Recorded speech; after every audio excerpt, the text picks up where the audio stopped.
सभी लोगों का योग दर्शन के सैद्धांतिक सत्र में। आज योग दर्शन के सैद्धांतिक सत्र का 38वां भाग है। आप लोग इससे पहले 37 सत्र कर चुके हैं, जिसमें एक पाद लगभग पूरी तरह से समाप्त हो चुका है, दूसरा पाद जो है प्रारंभ की अवस्था में है। तो पीछे हमने जो है कल की जो क्लास हुई थी वो जो है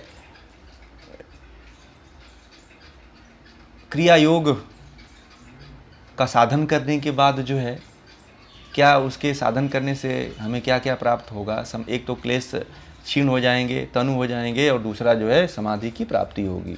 फिर जो है क्लेश की अवस्था बताया था कि जो वो हो जाएंगे। फिर जो है 5 क्लेश के क्लेशों के 5 भेद को पढ़े थे, अविद्या, अस्मिता, राग, द्वेष और अभिनिवेश। ये 5 क्लेश होते हैं। उससे पहले जो है इन क्लेशों की अवस्थाएं बताई गई हैं कि इन क्लेशों की अवस्थाएं क्या क्या हैं। अविद्यादि जो क्लेश हैं, इन क्लेशों की अवस्थाएं कि कैसी अवस्था में किन किन अवस्थाओं में ये रहते हैं हमारे अंदर। तो उसके बारे में जो चौथा सूत्र है वो यही कह रहा है। और ये विषय जो है मैं बता रहा हूँ, आज का जो विषय है, इन विषयों में ही हम और आप हुए हैं और इससे निकल नहीं पाते हैं शायद। और ये जानने वाला विषय है, आप लोगों को ये समझने वाला विषय है आज। तो इसमें महर्षि पतंजलि ये कह रहे हैं कि अविद्या क्षेत्रमुत्तरेषां प्रसुप्त तनु विच्छिन्नो दाराणाम। ये है चौथा सूत्र जो है। और इसके अर्थ को आप अब अच्छी तरह से समझें कि इसके एक एक शब्द का अर्थ क्या होता है, और जो बताता हूँ उसी को आप समझिए। बहुत ही सरल भाषा में इसके अर्थ हैं, जो आप इसको चाहें तो नोट कर लिया करें। अविद्या मतलब होता है मिथ्या ज्ञान, विपर्य को मिथ्या ज्ञान कहते हैं। अविद्या मतलब उल्टा ज्ञान, सीधा समझिए उल्टा ज्ञान। फिर जो है क्षेत्रम का मतलब होता है उत्पत्ति स्थान, यानी कि आधारभूत कारण जहाँ से होता है। अविद्या मतलब उत्पत्ति स्थान। क्षेत्रम मतलब होता है उत्पत्ति स्थान, आधारभूत स्थान, आधारभूत कारण जो होता है। फिर जो है उत्तरे शाम का मतलब हो बाद वालों का। उत्तरे शाम मतलब बाद वालों का। और प्रसुप्त, तनु, विच्छिन्न और उदार, ये जो है अवस्थाएं हैं। आप लोगों को सुनाई दे रहा है? हाँ, ये फ़ोन आ जा रहे हैं बीच बीच में, इसलिए थोड़ा डिस्टर्ब हो रहा है। तो ये जो है 4 अवस्थाएं जो हैं वो कौन कौन सी हैं? प्रसुप्त है, तनु है, विच्छिन्न है और उदार। ये 4 अवस्थाएं, इसका सूत्र का अर्थ हुआ। अभी इनका अर्थ अभी नहीं बता रहे हैं, प्रसुप्त का, तनु का, विच्छिन्न का, उदार का, क्योंकि आगे इस पे बहुत विस्तृत बताएंगे आपको। तो बस इसको केवल नाम ही समझ लीजिए कि प्रसुप्त, तनु, विच्छिन्न और उदार, यानी कि इनका एक एक शब्द का ये अर्थ हो गया। अब आप इसके संपूर्ण अर्थ को इस तरह से समझिए कि प्रसुप्त, तनु, विच्छिन्न और उदार रूप में उपलब्ध होने वाली अस्मिता आदि 4 क्लेशों का आधारभूत उत्पत्ति स्थान अविद्या है। ये इसका अर्थ है। या फिर इसको दूसरे तरह से भी समझ सकते हैं। इसका दूसरे तरह से भी कह सकते हैं कि अविद्या ही बाद के कहे गए अस्मिता, राग, द्वेष, अभिनिवेश, ये जो 4 जो क्लेश हैं, आदि क्लेशों की जननी है। इन क्लेशों की 4 अवस्थाएं होती हैं। कौन कौन सी? प्रसुप्त, तनु, विच्छिन्न, उदार और प्रसुप्त, तनु, विच्छिन्न और उदार। ये और उदारों वाली, बस ये इसका दो तरह से आपको मैंने अर्थ बताया। अब आपके ऊपर है कि आप किस तरह से इसको समझ रहे हैं। ये जैसा महर्षि पतंजलि ने इसका, ममता जी आप अपना साउंड ऑफ कर लीजिए। तो ये इसका वास्तविक अर्थ है, जिसमें हमने कोई छेड़छाड़ नहीं किया। जैसा था वैसा ही आपके सामने उसको वैसे एज इट इज रख दिया। अब जो है हमें जो प्रसुप्त है, तनु है और विच्छिन्न है और उदार है, इसको समझना पड़ेगा कि ये है क्या, ये कौन कौन से मतलब कि जो अवस्थाएं हैं क्लेशों में, वो कौन कौन सी अवस्थाएं आएंगी, उन क्लेशों को हम जानेंगे। तो सबसे पहले आता है प्रसुप्त। प्रसुप्त का अर्थ होता है सोए हुए, नोट कर लीजिएगा इसको। प्रसुप्त का मतलब होता है सोए हुए, आसान भाषा में इसको समझिए। तो इसको ऐसे कहते हैं कि क्लेश उस समय क्या होते हैं, जो क्लेश होते हैं वो सोए हुए रहते हैं और वो अपना तब तक कार्य नहीं करते हैं जब तक कि संस्कार नहीं जगते हैं, जब तक कि कोई उसे सामने उसे जब तक कोई नहीं कुछ दिखाई देता उससे संबंधित, वो सोए रहता है, उसको जगाना पड़ता है। प्रसुप्त मतलब इसमें क्या होता है कि जैसे मान लीजिए आपके अंदर क्रोध है, अब सिंपल भाषा में आपको मैं समझा रहा हूँ कि आप किस तरह से समझेंगे इसको। तो एक क्लेश जो होते हैं वो सोए हुए होते हैं। आम भाषा में देखिए, जैसे क्रोध है और आपको क्रोध नहीं आ रहा है, ठीक है, आपको क्रोध नहीं आ रहा है और आपके अंदर क्रोध है, तो कोई आपका कोई है, मित्र है या घर का है, वो क्या कर रहा है कि आपके अंदर से, आपके सामने, आपके इर्द गिर्द आपसे संबंधित कुछ ऐसा कृत्य कर रहा है, ऐसा कार्य कर रहा है जिससे क्या हो रहा है कि आपको उसके अंदर दोष दिखाई देता है और अन्याय दिखाई देता है। जब अन्याय आपका चित्त देखता है, मन देखता है, तो आपके अंदर से क्रोध जागृत हो जाता है। सोया था, आप एकदम शांत अवस्था में बैठे हुए थे और जब आपके सामने कुछ अन्याय होता है तो वहां पे आपका मन जो है क्रोधित हो उठता है, फिर आप उसको कुछ कहने के लिए उत्सुक हो जाते हैं। इतना क्रोधित हो जाते हैं कि कुछ लोग तो इस अवस्था में आ जाते हैं कि कुछ लोग उसको उसके ऊपर वार भी कर देते हैं, मारने के लिए भी तत्पर हो जाते हैं और मार भी देते हैं। तो ये जो अवस्था है, क्लेशों की जो अवस्था होती है, वो जो है वो सुप्त अवस्था में होती है। इतना सो गई होती है कि उसको जब तक कोई कुदेरता नहीं है, जब तक कोई छेड़ता नहीं है या उससे संबंधित कोई घटना नहीं घटित होती है उसके आसपास, तब तक वो सोया रहता है। जब कोई ऐसी घटना घटित हो जाती है तो वो जाग जाता है, फिर कहता है कि नहीं, मुझे अब जागना पड़ेगा, इसका बदला लेना पड़ेगा, इस अन्यायी को हमें न्याय देना पड़ेगा। तो ये है प्रसुप्त। अब प्रसुप्त के बाद जो है तनु आता है। तनु में क्या होता है कि आपने पीछे पढ़ा, तनु का मतलब पतला, यानी कि कोई बांस की डंडी है तो उसे छील करके कम कर दिया जाता है। तनु का अर्थ होता है दुर्बल या क्षीण कर देना, दुर्बल या क्षीण कर देना। तो इसमें क्या होता है, जो क्लेश होते हैं क्रिया योग के माध्यम से, क्रिया योग के अनुष्ठान से जो होता है, उस क्लेशों को जो है एकदम छील करके पतला कर दिया जाता है, कमजोर कर दिया जाता है क्रिया योग के माध्यम से, तप स्वाध्याय ईश्वर प्रणिधान के माध्यम से। ये क्लेश उठते हैं, ये भी जगह रहते हैं, तनु रूप में पतले होते हैं और इतना पतले होते हैं कि मंद अवस्था में एकदम मंद पड़े रहते हैं।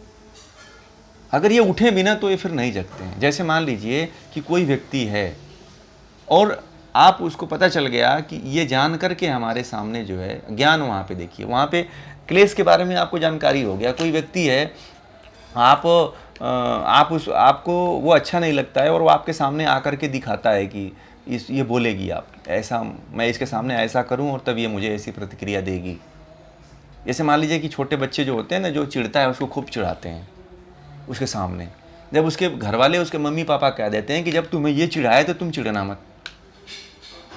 आपस में जो छोटे बच्चे हैं, देखे होंगे सभी लोगों के बच्चे, आप लोगों को पता होगा कि एक बच्चा है तो दूसरे बच्चे जो कमज़ोर पड़ता है उस बच्चे को छोटे बच्चे चिढ़ाते हैं। फिर जब वो रोने लगता है तो अपने मम्मी के पास जाता है तो उसकी मम्मी कहती है कि जब तुमको ये कहें तो तुम मत चिढ़ना। यानी कि उसकी मम्मी ने उसके जो क्लेश हैं उसको छीण कर दिया।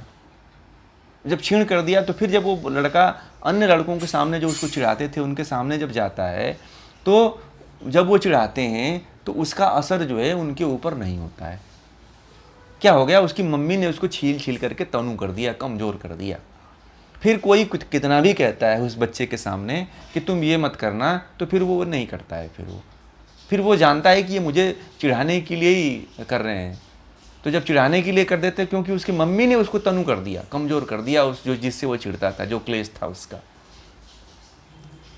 तो किसी जब जब वो कौन कर रहा है, क्रिया योग कर रहा है, उसकी मम्मी कौन है, क्रिया योग है। तो वो क्रिया योग का जो साधन है उसके अनुष्ठान से जो है वो कमजोर पड़ जाता है। जैसे बच्चे को जब दूसरे बच्चे चिढ़ाते हैं तो उसकी मम्मी ये कह देती है कि तुम ऐसे ऐसे करना और तुम बोलना ही मत कुछ, उनके सामने हंसना, जैसे वो हंसते हैं तुम भी वैसे उनके सामने हंसना। तो बच्चा भी माँ के द्वारा सिखाया हुआ एक्टिंग शुरू कर देता है। जब ऐसा एक्टिंग शुरू कर देता है तो जो दूसरे होते हैं वो भी फिर वो उसको चिढ़ाना बंद कर देते हैं। फिर उसके जो क्लेश नहीं है, फिर बच्चा रोता भी नहीं है, ना रो करके अपने मम्मी के पास जाता है, तनु हो जाता है उसका। तो क्रिया योग जो है वो क्रिया योग के द्वारा जो क्लेश होते हैं वो तनु हो जाते हैं, कमजोर पड़ जाते हैं। तो ये क्लेशों की तनु अवस्था है। तो पहली अवस्था जो सोए था तो सोए जगा रहे हैं, भाई कुंभकर्ण है, राक्षस है ही है वो, तो उसको जगाओगे तो वो तो अत्याचार करेगा ही। राक्षसों की तो प्रवृत्ति है भाई कि वो अत्याचार करना, उनको मार काट के खाना। जब कुंभकर्ण 6 महीना सोता था, 6 महीना जगता था, और जब वो जगता था तो बहुत ही अत्याचार करता था, बहुत से जीव जंतुओं की हानि करता था, बहुत से जीव जंतुओं की क्षति करके उनको खा जाता था, क्योंकि वो सुप्त अवस्था में था, तो उसको सुप्त अवस्था में ही छोड़ देना चाहिए था। तो कुछ ऐसे हमारे क्लेश होते हैं जो सुप्त अवस्था में होते हैं, कुछ क्लेश ऐसे होते हैं जो कमज़ोर होते हैं, दबे हुए होते हैं। जब तक कि उसे कोई कुदेर करके, कोई छेद करके, कोई बार बार उसे परेशान करके नहीं जगाता है, तब तक नहीं जगता है। अब जैसे बच्चे का ही बताया आपको कि छोटे बच्चा है और 2-4 बच्चे मिल गए तो छोटे बच्चों को एक ही शब्द बोल बोल करके उसे कुदेरते रहते हैं। और जब वो बच्चा जो है उसके अंदर जब क्रोध जग जाता है तो वो मारने के लिए दौड़ता है, तो फिर वो पिट जाता है 4 बच्चों से, तो कमज़ोर पड़ जाए। तो उसको मजबूत करने के लिए फिर उसके परिवारजन का कोई सदस्य उसको कहता है कि जब इस तरह का कोई करे तो तुम मत क्रोधित होना। तो वही क्रिया योग है, इसमें वही गार्जियन है, हम लोगों का गार्जियन क्रिया योग है। कह रहा है कि तुम मेरा अनुष्ठान कर लेना, जैसे मैं कह रहा हूँ कि तप कर लेना, स्वाध्याय कर लेना, ईश्वर प्रणिधान कर लेना, तो तुम जो तुम्हें वो परेशान कर रहा है व्यक्ति, फिर वो तुम्हें परेशान नहीं कर पाएगा, क्योंकि तुमको हम पहले ही कमज़ोर कर दिए क्रिया योग के साधन को बता करके। ये है तनु। अब आता है जो है विच्छिन्न अवस्था जो होती है। विच्छिन्न का मतलब होता है एक काल में एक दूसरे से दबे हुए, एक काल में एक दूसरे से दबे हुए। अब इसमें क्या हो जाता है कि ये इसमें सजातीय और विजातीय संस्कार दोनों दबे रहते हैं। एक तो सजातीय, उसके अनुकूल और उसके प्रतिकूल दोनों तरह के जो संस्कार होते हैं वो दबे रहते हैं। मौका पाता है तब जा कर के वो अटैक हो जाता है, फिर वो व्यक्ति उसमें हार जाता है। कैसे होता है कि उसके जैसे कि एक काल में दूसरे से इसमें क्या होते हैं, दबे रहते हैं। जब कोई मान लीजिए कि क्रोध है, क्रोध को दबाने के लिए आपको बता दिया गया कि आप जो है तप स्वाध्याय ईश्वर प्रणिधान का आप साधन करो, उसका अभ्यास करो आप। तो जब उसका अभ्यास आप नहीं करते हो, जब आप किसी संबंधित सजातीय या विजातीय संस्कार के संपर्क में, किसी दूसरे व्यक्ति के संपर्क में पड़ते हो, तो तुरंत वो जाग जाता है और आपको वहीं पे वो गिरा देता है नीचे। जैसे क्या हुआ, आप इनका उदाहरण ले लीजिए, जैसे विश्वामित्र थे। तो विश्वामित्र जो है बहुत साधना के क्षेत्र में आगे बढ़ गए थे, तब उनका उच्च स्तर तक पहुंच गया था। मगर मेनका ने क्या किया, मेनका ने आकर के उनके तप को भंग कर दिया। तो वहाँ पे उनका जो राग था वो सोया हुआ था, राग वो सुप्त हो चुका था। मगर उससे संबंधित सजातीय तत्व आकर के और विजातीय तत्व दोनों आकर के उनके तप को भंग कर देता है। तो इस अवस्था में पहुँचे हुए योगी को भी ये जो क्लेश नहीं छोड़ते हैं। तो इन क्लेशों को जागृत, जानते, विवेक को जागृत करके रखना है, तभी आप इसको नष्ट कर सकते हैं। ये तो नहीं नष्ट कर पाएंगे जब तक आपको विवेक नहीं जागृत रहेगा। फिर आपको पता ही नहीं चलेगा कि मैं तप कर रहा हूँ, और जब बिना तप में जाकर के भी आप फिर राग में फंस जा, राग आपके सामने कोई रति क्रिया दिखा दिया तो फिर राग आपका जाग गया। जब जाग गया तो फिर आपका जो तपस्या वो भंग हो गई। यही जो है मेनका के साथ, विश्वामित्र के साथ होता है। मेनका तो केवल इस दृष्टि से आई थी कि इनके तपस्या को भंग किया जाए। उसके अंदर तो कोई इच्छा नहीं थी, क्योंकि वो तो किसी के द्वारा भेजा गया था, इंद्र के द्वारा भेजा गया था कि जाओ उसकी तपस्या को भंग करो। और अब भंग करने में मेनका सफल हो गई, क्योंकि जो ऋषि था, ऋषि अपनी चेतना को वहाँ पे विच्छिन्न अवस्था में कर दिया। यानी कि उसका एक काल था कि दब गया, जब तपस्या कर रहे थे दब गया, और दूसरे काल में वो क्या हुआ कि जग गया। जब खूब तपस्या किए, खूब उनको वैराग्य प्राप्त हुआ, जब साधुओं की, महात्माओं की संगति हुई, शास्त्र विद्वानों की संगति हुई, या ज्ञान जब प्राप्त की अपने गुरु से, तो वो फिर दब गया। अब दूसरे काल में क्या हुआ, जो दबा हुआ था वो फिर जैसे ही अनुकूल वातावरण पाया वैसे फिर उठ गया, और उनकी तपस्या जो है भंग हो गई। जैसे मान लीजिए कि आप, कोई क्रोध है, चाहे ईर्ष्या, जैसे लोभ है, मान लीजिए कि लोभ कैसे जागता है। जैसे आपने ये निर्णय लिया कि हमें जो है किसी दूसरे के धन को देख करके हमें लालच नहीं करना।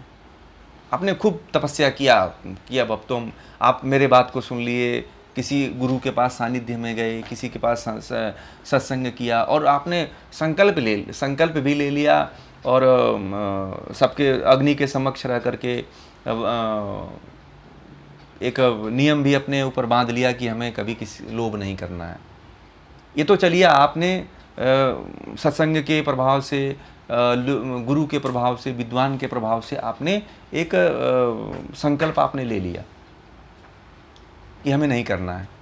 फिर ये क्या हुआ कि एक काल में तो वो दब गया, कुछ काल तक वो दबा रहता है, जब तक आप उस गुरु के और उस संस्था के संपर्क में रहते हो, और ये तब तक दबा रहता है। और जब आप अभ्यास, तप, स्वाध्याय और ईश्वर प्रणिधान का अभ्यास छोड़ देते हैं, तो फिर क्या होता है, या फिर आपके सामने विवेक नहीं होता है। विवेक जब शून्य हो जाता है, जब राग का प्रभाव बढ़ जाता है, जब आपको लोभ एकदम घेर लेता है, जो क्लेश हैं वो क्लेश जब आपको घेर लेता है, राग ज़्यादा उत्पन्न हो जाता है, तो फिर क्या होता है कि आप जो है उस समय अपने नियम और अपने जो व्रत अनुष्ठान लिया था उसको भूल करके आप जो है लोभ के लालच में फंस जाते हैं।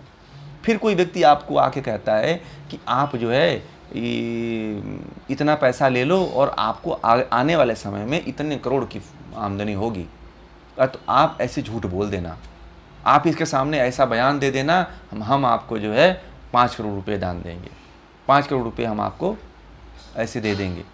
तो उसके अंदर ये 5 करोड़ रुपए का लोभ आ जाता है, और लोभ आने के कारण जो उसका तप होता है वो भंग हो जाता है।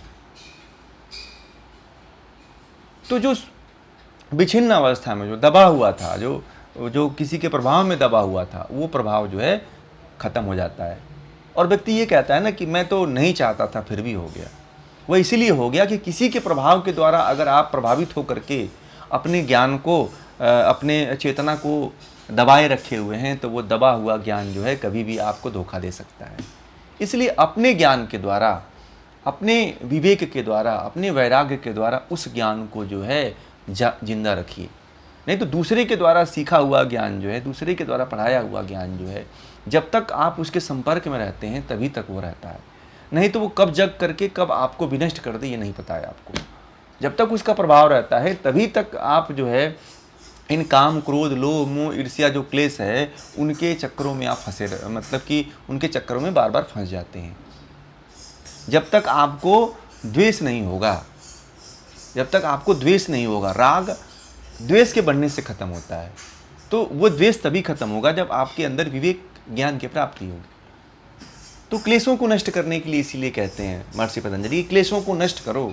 जो अविद्या है, जो उल्टा ज्ञान है, उसके उल्टा ज्ञान के कारण ही अस्मिता, राग, द्वेष, अभिनिवेश जो उत्पन्न होते हैं, ये अविद्या के कारण, उल्टा ज्ञान होने के कारण ही हमें हर कोई ठग देता है। और हम जो है उल्टा ज्ञान होने के कारण ही इन काम, क्रोध, लोभ, मोह, ईर्ष्या, द्वेष, ये जो क्लेश हैं इनमें फंस जाते हैं। हम कभी कल्पना नहीं करते हैं कि हम चोरी कर सकते हैं। फिर लोभ आकर के हमें कैसे हर लेता है कि हम चोरी की तरफ उन्मुख हो जाते हैं। कोई 5 करोड़ का लालच दे दिया, लोभ दे दिया, तो हम अपने तपस्या को, हम अपने अनुष्ठान को भूल करके हम उसमें फंस जाते हैं। तो फिर क्लेश हमको छोड़ते नहीं हैं, फिर क्लेश तो हमें फिर पकड़े ही रहते हैं। फिर कहते हैं जो चौथी अवस्था है वो उदार है। उदार का मतलब होता है कि वर्तमान तीव्र रूप में, वर्तमान में जो प्रवृत्त है, यानी कि वर्तमान में जो चल रहा है वो कितना होता है, वो तीव्र होता है। उदार मतलब तीव्र अवस्था होती है, तीव्र रूप में होता है। कोई भी जो होता है, कोई भी क्लेश होता है वो अपने तीव्र अवस्था में होता है। उदार मतलब, और कैसे होता है कि जैसे वर्तमान, मान लीजिए कि आपने जो है कोई संस्कार है आपका, वो उभर जाता है, इतना तीव्र होकर के उभर करके उस पर अटैक कर देता है कि कभी आपने सोचा ही नहीं। उदार जो अवस्था होती है क्लेशों की, वो एकाएक जो है वर्तमान समय में उभर जाता है, वर्तमान में ही उभरता है। वो जो तीव्र अवस्था होती है वो उदार जो अवस्था होती है। अभी आपने राग द्वेष तो किया, चलिए राग को भी खत्म किया द्वेष के द्वारा। भाई द्वेष, उसके प्रति जब तक विद्वेष की भावना, दुख को भोग लिया आपने तो आपके प्रति द्वेष की भावना आ गई, फिर सुख को भोजा तो राग उत्पन्न हो गया। तो जो राग आपके अंदर बना हुआ है और जो द्वेष, जो राग बना हुआ है वो इतना तीव्र हो जाता है किसी के संपर्क में आने से, किसी क्लेश के संपर्क में आने से, कि फिर आपको इतना जल्दी अपने चपेट में ले लेता है कि उसकी कल्पना करना मुश्किल हो जाता है। कैसे होता है कि जैसे मान लीजिए कि आपको किसी व्यक्ति ने ऐसे ही आकर के गाली देना शुरू कर दिया, ठीक है, द्वंद्वों को छेड़ने की बात कर दिया उसने, कि चलो आप उकसा दिए। जैसे बाली क्या करता है, ऐसे उदाहरण ले लीजिए कि सुग्रीव जो था, बाली को ऐसे ही उदार अवस्था में उसको लाता था, उदार अवस्था में लाता था। कैसे क्या करता था कि जाकर के जो है सुग्रीव जो है बाली को ललकारने लगता था युद्ध के लिए, बार बार ललकारता था और बार बार हार जाता था, क्योंकि जो बाली था सुग्रीव से ज़्यादा ताकतवर था और सुग्रीव को बार बार परास्त कर देता, क्योंकि उसका जो क्लेश थे वो तुरंत क्रोधित होकर के बाली को मारने लगता था। वो मार करके उसको गिरा देता था। ऐसे ही जब भगवान राम से सुग्रीव की मित्रता होती है तो भगवान राम जो है कहीं दूसरे आड़ में छिप करके जो है उसके ऊपर वार करते हैं। इसलिए करते हैं कि सुग्रीव जो है, जो बाली था, उसके सामने आने पे कोई भी व्यक्ति आता था तो उसकी शक्ति आधी हो जाती थी। ऐसा नहीं कि भगवान राम कमज़ोर थे, इसके बारे में भी बहुत लंबी चर्चा हो जाएगी, इसलिए हम बाकी अंदर की बात नहीं बताएंगे आपको, उसके लिए काफ़ी समय चाहिए। तो कहने का मतलब मेरा ये है कि जो उदार भावना है, जैसे ही वो उदारता, भगवान राम जो है छिप जाते हैं, जो सुग्रीव जब ललकारता है तो उसके बाद क्या हो जाता है कि जो बाली के द्वारा किए हुए कर्म थे उसको सुन करके भगवान राम के अंदर जो है उदार जो क्लेश है वो पूरी तरह से जग जाते हैं, तुरंत तीव्र होकर के जग जाते हैं और तुरंत भगवान राम जो है उसके ऊपर तीर का वार कर देते हैं और बाली की मृत्यु हो जाती है। जैसे आपको हमने बता दिया कि ये फलां व्यक्ति है, इसने जो है इतना मर्डर किया हुआ है, आपके पूरे परिवार को इसी ने मारा है, तो आपके अंदर जो क्लेश है वो तुरंत जग जाएगा और जगने के बाद तुरंत जो है उसके प्रति वार करने के लिए दौड़ लगाएगा। तीव्र प्रतिक्रिया होती है इसमें, उदार में जो है बहुत जल्दी प्रतिक्रिया हो जाती है उसमें। इसमें तो पहले वाले में तो सोई रहता है, फिर तनु रहता है, फिर जो है एक काल से दूसरे काल में दबा रहता है, मगर इसमें तो तीव्र अटैक होता है। वर्तमान में जो एकदम लगता है कि क्लेश ऐसे जग जाते हैं कि तीव्र अवस्था में हो जाते हैं, और इतना रहते हैं कि आपको भोग में भी लिप्त करते रहते हैं। ये भोगों को भोगवाने में एकदम आपको छोड़ते नहीं है ये। तो ये रहा जो क्लेशों की 4 अवस्थाएं, और एक 5वीं अवस्था भी होती है। कहते हैं कि 5वीं अवस्था भी होती है, वो दग्ध बीज अवस्था होती है, ठीक है। 5वीं जो अवस्था होती है वो दग्ध बीज अवस्था होती है। वो कैसे होती है कि जो है चित्त की जब वृत्तियों का निरोध हो जाता है, विवेक ख्याति जब प्राप्त हो जाती है, तो जो जितने भी संस्कार होते हैं वो संस्कार जो है दग्ध बीज, मतलब कि चना है, चने को भून दीजिए और फिर उसको खूब उर्वरा ज़मीन में आप उसे बोने ले जाइए तो वो फिर नहीं उगता है। उसको वो क्या होता है, वो पूरी तरह से खत्म, नष्ट हो गया होता है। तो ये दग्ध बीज अवस्था होती है। तो ये 5 अवस्थाएं क्लेशों की होती हैं। प्रसुप्त, तनु, विच्छिन्न, उदार और एक दग्ध बीज अवस्था। तो आप चार ही मुख्य रूप से पतंजलि ने बताया है, मगर आने वाले समय में दग्ध बीज अवस्था भी इसमें इंक्लूड हो जाएगी, जब आपको आगे का जो पढ़ाएंगे क्लेश तब। अभी ये चीज़ थोड़ा सा आपको नहीं समझ में आ रही होगी कि ये क्लेश कहाँ से आ गए, कैसे तनु हो रहे हैं, कैसे प्रसुप्त हो रहे हैं, कैसे विच्छिन्न हो रहे हैं, कैसे उदार हो रहे हैं। तो जब ये हम अविद्या, अस्मिता, राग और द्वेष और अभिनिवेश जब आपको पढ़ाएंगे, तब आपको ये समझ में आएगा कि ये क्या है। ठीक है, फिर ये तब आपको समझ में आएगा कि ये प्रसुप्त, तनु और विच्छिन्न, उदार कैसे होते हैं। पहले ही उन्होंने बता दिया इसकी अवस्था को कि ये चार अवस्थाएं होती हैं, ये जानने वाली अवस्थाएं हैं। इसलिए हमने भी इसको आपके अनुसार जो है इसको समझा दिया इसको। तो ये विषय भी आज यहीं पे पूरा होता है। आप लोगों को समझ में नहीं आया है तो बताएं फिर।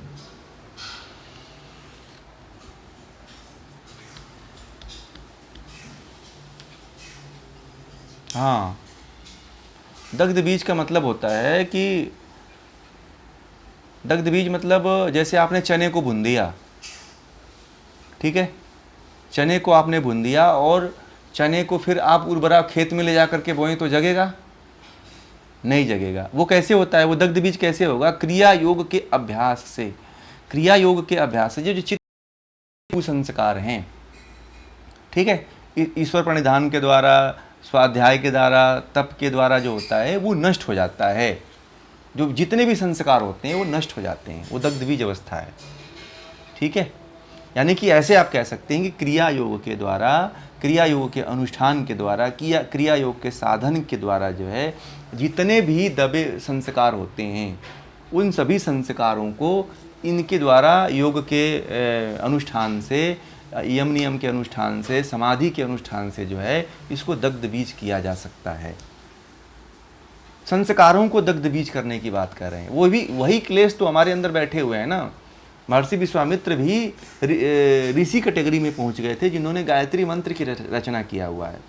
वो भी उस अवस्था में पहुंच गए थे, तब भी उनको क्लेश नहीं छोड़े थे। क्लेश वहां पे भी उनको भ्रमित कर दिए थे।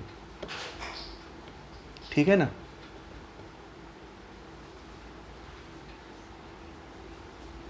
नहीं हाँ, बीज नहीं, निर्बीज अवस्था है। सही कहा आपने, वो निर्बीज अवस्था होती है। दग्धबीज अवस्था मतलब निर्बीज अवस्था है। ठीक है ना। जब उसमें संसार ही खत्म हो जाते हैं तो फिर निर्बीज अवस्था आ ही जाती है फिर। ठीक है।